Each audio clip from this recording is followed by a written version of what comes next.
कहानी मुझे सब था पता, मैं हूँ माँ। आज मैं तुम्हारी जेल से छूट रही हूँ। मेरी पैकिंग हो गई है, तुमसे दूर जा रही हूँ। बहुत खुश हूँ, मुझे मेरा मनपसंद कॉलेज मिल गया है। तुमने कहा था कि मैं कुछ नहीं कर सकती, तुम हार गई। अब लैपटॉप और मोबाइल लेकर दिया है, क्या फायदा। इतनी उच्च शिक्षा के दौरान समय ही कब मिलेगा। जब खेलने कूदने की उम्र थी तब तो जिंदगी जहन्नुम बना दी मेरी, टोक टोक कर। मेरा मनोरंजन ना हुआ कौन बनेगा। करोड़पति का गेम हो गया है। मोबाइल या लैपटॉप मेरे हाथ में आया और घड़ी की टिक टिक शुरू। हर समय रिंग मास्टर की तरह चाबुक लेकर मेरे सिर पर सवार रहने को नहीं मिलेगा अब। अपना कमरा ठीक रखो, पौष्टिक खाओ, अपना काम खुद करो, समय पर करो। मेरी जिंदगी को टाइम टेबल बना कर रख दिया था। मेरे दिल पर कब क्या बीतती है तुम्हें क्या पता। अब कैसे देखोगी कि मैं गैजेट्स का सही इस्तेमाल कर रही हूँ या नहीं, कैसे कपड़े पहने हैं, किसके साथ घूम रही हूँ, पढ़ रही हूँ या नहीं, पौष्टिक खा रही हूँ या नहीं। पर तुम इतनी उदास क्यों हो। मेरी आजाद पंछी सी जिंदगी देखकर चिढ़ रही हो ना। एक हारे हुए खिलाड़ी की तरह गुमसुम हो, क्योंकि नालायक, औसत, नाकाबिल जमाने की जुबान से मिलकर तुम्हारा तकिया कलाम बन गए। ये सारे विशेषण गलत साबित हो गए। याद है सबसे पहले ये संबोधन अपनी अध्यापिकाओं के मुंह से सुने थे। वाद विवाद, भाषण, कविता पाठ, हर चीज का कितना शौक था मुझे। तुमने हर बार मुझे लिखवाया, सिखाया, तो क्या तुरंत अच्छा याद करके सुनाया नहीं मैंने। ऐसे ही अध्यापिकाओं को भी सुनाती थी, लेकिन चुनाव किया जाता उस बच्चे का जिनके अंक अच्छे आते थे। मॉनिटर बनाना हो तो अधिक अंक लाने वाले बच्चे, प्रतियोगिता में बाहर जाना हो तो वही मैम के प्यारे गिने चुने बच्चे, श्रेष्ठ होने का पुरस्कार पाना हो तो वही बच्चे। हर बार मेरा नन्हा मन बुझकर रह जाता, पर जब भी तुमसे शिकायत की तुमने मुझमें ही कमी निकाली। अध्यापिकाएं पक्षपाती हो सकती थी, लेकिन तुम तो माँ थी। तुम्हें भी कभी मेरी प्रतिभाएं नजर नहीं आई क्यों। जब कभी किसी प्रतियोगिता के लिए चयनित ना होने पर तुम्हारे आंचल में छिपकर रोना चाहा, तो सुनी तुम्हारी कहानियां, जिसमें श्रम की निरंतरता को ही जिंदगी का मूल मंत्र बनाने वाले की जीत होकर ही रहती थी। बचपन में तो नायक की जगह खुद को सोचकर खुश हो लिया करती थी, लेकिन जैसे जैसे बड़ी होती गई समझ में आता गया जिंदगी पंचतंत्र की कहानी नहीं है। मुझे चिढ़ हो गई थी तुम्हारी कहानियों से, तुम्हारे हौसला देने वाले वाक्यों से, तुम्हारे समय नियोजन और योजनाबद्ध ढंग से मेहनत करने के उपदेशों से। औसत अध्यापिकाओं का दिया ये विशेषण वो चोट थी जिस पर तुमने कभी मरहम नहीं लगाया।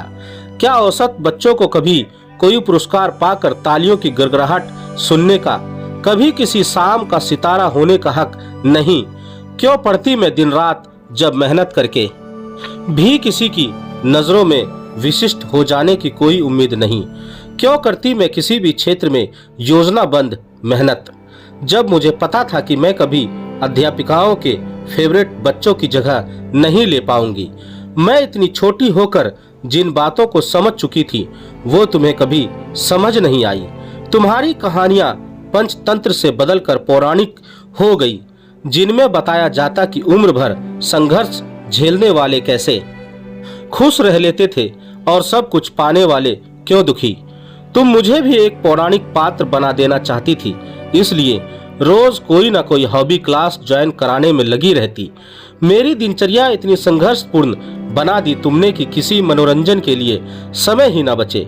जब मेरी रुचि प्रतियोगिताओं में भाग लेने की नहीं रही, तब तक मेरा यह शौक तुम में स्थानांतरित हो चुका था। तुम स्कूल ही नहीं, सोसाइटी, हॉबी क्लासेस और शहर में होने वाली जाने किन किन प्रतियोगिताओं को खेलने के लिए जागरूक रहने लगी। उनमें मुझे जबरन हिस्सा दिलाने लगी। यही नहीं, उनके लिए मेहनत करने को भी मेरे सिर पर डंडा लेकर सवार रहने लगी। उनमें मुझे पुरस्कार भी मिले, मगर वे मुझे क्षणिक खुशी ही नहीं दे पाए। मैं हर पुरस्कार बड़ी उम्मीद से स्कूल ले गई कि अब तो अध्यापिकाएं इन्हें देखकर पछताएंगी कि उन्हें ऐसी प्रतिभा का मोल नहीं समझा। लेकिन जब इससे भी उन पर कोई फर्क नहीं पड़ा तो मुझे उनसे चिढ़ हो गई। पर तुम्हें उनकी उदासीनता, उनका पक्षपात कभी नजर नहीं आया। तुम्हें मेरे दर्द से वास्ता ही कब था।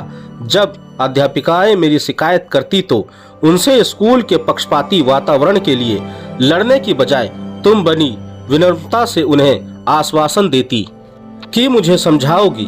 धरती के तरह जिंदगी भी करवट बदलती है। पतझड़ के बाद बसंत आता ही है, उसे कोई नहीं रोक सकता। उसी तरह मेरे जीवन में भी खुशियां आई, प्यार आया। तुम्हारी सतर्कता, तुम्हारी जासूस नजर मुझ पर पहरेदारी बिठा सकती थी, मेरे दिल पर नहीं। प्रथम मेरी जिंदगी में बहार बनकर आया, पर यह बहार तुम्हें कैसे भा सकती थी। बड़ा कहती थी कि तुम मेरी दोस्त हो, पर जब दोस्ती निभाने का समय आया तो दोस्त तो छोड़ो, माँ भी नहीं रही। जेलर बन गई थी उन दिनों। हर जगह, हर समय, हर मोड़ पर बस पहरा ही पहरा। तुम्हारी पीढ़ी की यही सबसे बड़ी समस्या है। पहले तो आधुनिक बनोगे, कहोगे कि जो चाहो कर सकती हो, आजाद हो। पर जैसे ही हम आजादी की अपनी परिभाषा बताएंगे, गले में फंदा कस दोगे। तुम्हारी बद्दुआ रंग लाई। प्रथम की बेवफाई ने मेरे जीवन को बेरंग कर दिया। तुम अपनी जीत पर खुश थी, मुझे हर समय दुलारती रहती, मुझसे बात करने की कोशिश करती रहती। पर मुझे बात करने से, अपना दर्द बांटने से एलर्जी हो गई थी। और तब शुरू हुई तुम्हारे ताने, मेरे अंकों में अप्रत्याशित गिरावट। पर तुमने कोई हौसला नहीं दिया। तुम्हारे दिल की बात जुबां पर आ गई। तुमने साफ कह दिया कि मैं किसी भी काबिल नहीं हूँ। वो नस्तर दिल में जा धसा और लहूलुहान आत्मा का एक ही संकल्प बन गया कि तुम्हें गलत साबित करके दिखाना है। और देखो, मैंने कर दिखाया। मैं आगे और सक्षम होकर दिखाऊंगी और तुम्हें गलत साबित करती रहूंगी। बस एक इच्छा बची है, एक दिन तुम अपनी सारी नाइंसाफियों के लिए सफाई दो। तुम्हारी सफल बेटी आकांक्षा मेल में बचपन से आज तक का सारा गुस्सा उतार तो दिया आकांक्षा ने, लेकिन विदा के समय माँ की सूजी आंखें देखकर सेंड पर क्लिक नहीं किया गया। एक तो वैसे ही माँ की खुद को संभालने की हर कोशिश बेकार हो रही थी, उस पर दिल दुखाने वाला ये खत कैसे भेज देती। प्यार भी तो माँ से उतना ही है जितना गुस्सा है मन में। सोचा, जब माँ का क्षणिक प्यार खत्म हो जाएगा और वो डांट लगाएगी तो भेजेगी। कमरे पर पहुंचकर सारा सामान सेट करते करते भूख लग गई थी। मुंह में माँ के बनाए लड्डू भरकर लैपटॉप खोला तो माँ का मेल आया हुआ था। मेरे जिगर का टुकड़ा, मेरी दिल्ली आकांक्षा, सदा खुश रहो। तुमने उड़ान भरने के लिए इतना ऊंचा आकाश जीता है। मेरी बरसों की तपस्या सफल हुई है। तुम सोच रही होगी कि इतना बड़ा वरदान पाकर भी मैं इतनी उदास क्यों हूँ। क्या बताऊं, लग रहा है जैसे अपने शरीर का एक अंग काट कर कहीं और रखने जा रही हूँ। ऐसा सूनापन, ऐसी कचोट तब महसूस की थी जब पहली बार तुझे प्ले स्कूल छोड़कर आई थी। इतने सुरक्षित वातावरण में सिर्फ 2 घंटे के लिए तुझे छोड़ने पर दिल संभलने नहीं आ रहा था। तो आज तो मन में 1000 चिंताएं हैं। गिनी चुनी सब्जियां अच्छी लगती है तुझे, दूध, फल, मेवे कुछ भी तो खुद से खाने की आदत नहीं डाल पाई तेरी। ठीक से रजाई ओढ़ना तक नहीं सिखाई। तू बात बात पर चिढ़ जाती है और जल्दी निराश हो जाती है। कैसे ध्यान रख पाएगी अपने शरीर और मन का। दिल को किसी करवट चैन नहीं है। माँ का दिल अपने बच्चे को दुनिया की हर खुशी दे देना चाहता है। उसे हर खतरे से, हर दर्द से दूर रखना चाहता है, इसलिए उसे अपनी नजरों से दूर करने से डरता है। पर संभालना होगा मुझे अपने दिल को। जानती हूँ तेरी भलाई के लिए जरूरी है। अगर हम पौधे को गमले से निकालकर यथार्थ की कूर जमीन में रोपने का जोखिम नहीं उठाएंगे तो वो अपने संपूर्ण विकास को कभी नहीं पाएगा। और ये तो प्यार नहीं है। जानती हूँ तू पिंजरे से आजाद हुई पंछी की तरह उत्साहित है। तुझे तेरे प्रिय खिलौने बिना किसी रोक टोक के मिले हैं। खुश है ना? ईश्वर करे हमेशा ऐसे ही खुश रहे। पर बेटा, पिंजरे के पंछी के पास एक ही गम है, गुलामी। दाने पाने की खोज की परेशानी, धूप घाम की तकलीफें, शिकारियों के खतरे का तनाव तो आजादी पाने के बाद ही समझ आता है। पता नहीं इन सारे संघर्षों के लिए तैयार करने की कोशिश कितनी सफल रही है। जानती हूँ तुझे मुझसे बहुत शिकायतें हैं। ये शिकायतें मेरी किन्हीं कोशिशों के कारण हैं। तू चाहती थी न कि माँ कभी तो सारी नाइंसाफियों के लिए दुखी हो, सफाई दे, खुश हो। ले आज जब तू माँ की देखभाल से दूर हो रही है तो तेरी उन सारी शिकायतों का जवाब देना चाहती हूँ। तेरी जरूरत की सारी चीजें पैक कर दी है। कुछ आंसू छिपा कर रखे थे, खत के साथ भेज रही हूँ, उस उम्मीद के साथ कि ये स्वादहीनता की उस दीवार को पिघला देंगे जो तूने केसरिये से हमारे बीच खींच दी थी। याद है मुझे, तू बहुत छोटी थी तो तू भी हर बच्चे की तरह अध्यापिकाओं के मुंह से चंद प्रशंसा के वाक्यों के लिए तरसती थी। प्रतियोगिताओं में भाग लेने का बहुत शौक था तुझे। एक बार तूने मुझसे अपने नाम का मतलब पूछा। मैंने बताया कि जब कोई चाह बहुत गहरी हो जाती है तो उसे आकांक्षा कहते हैं। फिर तुझसे तेरी आकांक्षा पूछने पर तूने कहा, मुझे प्रिंसिपल मैम कोई पुरस्कार दे और सारा स्कूल मेरे लिए ताली बजाए। मैं बहुत भावुक होकर तुझे देखती रह गई। बेटा, तेरा व्यक्तित्व मस्त मौला था। जो लोग आराम पसंद भी होते हैं और महत्वाकांक्षी भी, उन्हें अगर सही दिशा ना मिले तो कुंठित या आपराधिक होने की संभावना सबसे अधिक होती है। तू उनमें से ही थी। तब तक हमने तेरी हर इच्छा पूरी की थी, पर उस दिन मुझे उन सच्चाइयों का एहसास हुआ जिन्हें मेरी माँ अक्सर दोहराया करती थी। सफलता या उपलब्धियां माँ बच्चे को दिला नहीं सकती, सिर्फ उन्हें अर्जित करना सिखा सकती है। मैं तुम में वो श्रम निष्ठा विकसित करने में लग गई जिससे तेरी आकांक्षाएं पूरी हो सके। जब तेरा चुनाव किसी प्रतियोगिता के लिए ना होता तो तेरे मन की मासूम चोटें माँ की सहानुभूति का मरहम चाहती थी, लेकिन मैं जानती थी कि ये मरहम तुझे और आलसी व अपनी कमियों को दूसरों या किस्मत के सिर मरने का आदी बना देंगे। तुझे मरहम नहीं, उपलब्धि अर्जित करने के लिए जरूरी श्रम की प्रेरणा की जरूरत थी। हर प्रकार से समझा कर भी जब कोई असर नहीं हुआ तो मैंने बच्चों में नैतिक मूल्यों की स्थापना का सबसे पुराना तरीका चुना, कहानियां। इस तरीके ने कुछ असर दिखाया और तू कम से कम किसी प्रतियोगिता की बात आने पर नियोजित श्रम में रुचि दिखाने लगी। मेरा उत्साह बढ़ा और मैं तुझे नई कहानियों में गढ़कर ये समझाने में लग गई कि स्पर्धा के लिए अतिरिक्त मेहनत की जरूरत होती है। इसलिए अध्यापिकाएं उन बच्चों का चुनाव करती हैं जो अच्छे अंकों द्वारा श्रम के प्रति अपनी संजीदगी प्रमाणित कर चुके होते हैं। आहा, लेकिन बच्चा वो पौधा होता है जिसे कब कितना खाद पानी चाहिए अभिभावकों को पता नहीं होता। बस प्रयोग करके ही सीखा जा सकता है। मेरा ये प्रयोग भी असफल होने लगा। तूने कुछ समय तक तो मेहनत की, पर अपेक्षित फल ना मिलने पर तू ज्यादा निराश हो गई। तुझे अध्ययन से ही नहीं, मेरी कहानियों से, मेरे समझाने से भी चिढ़ हो गई और तूने कहीं चुनाव के लिए असफल होने पर अपना दर्द मेरे साथ बांटना बंद कर दिया। अब तेरा दर्द मुझे तेरे चिड़चिड़े बोलो या सोते समय तेरे गालों पर सूखे आंसुओं से पता चलता। तेरी सहेलियों से अपने अनुमानों के सच होने का पता चलता तो मैं भीतर तक आहत हो जाती।